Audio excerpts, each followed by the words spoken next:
এই দুনিয়াবি ভবিষ্যতের আশায় পথ চলতে হয় ঠিক এই সিঁড়ির মতো, একটি একটি করে উঠতে হয়।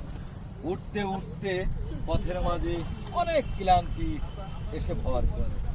তখন এই গ্রামে ময়লার উপরেই এইভাবে বিশ্রাম নিতে হয় না, হয়ে যায়, কারণ শরীর থেমে যায়। তবুও যখন আবার স্বস্তি ফিরে আসে, আবার সেই লোভ, সেই আশা, এই দুনিয়াবি শান্তি খোঁজার লোভে এইভাবে সিঁড়ি বেয়ে আমরা উঠতেই থাকি। উঠতে উঠতে উঠতে একটি সময় আরো ক্লান্তি হয়ে যায়।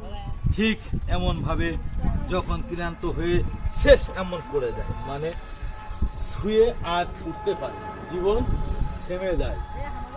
এই পৃথিবীতে সুখের জায়গা নয়। অনেক সিঁড়ি চড়াই কড়াই পার হয়ে এই মাথায় সুস্থ সবল এবং এই দেহের প্রাণ নিয়ে ওঠা সম্ভব নয়।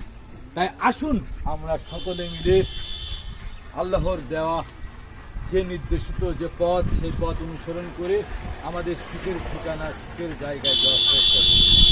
এই পৃথিবীতে ভবিষ্যৎ বলে কিচ্ছু নেই, যেটা আছে সেটা মৃত্যু।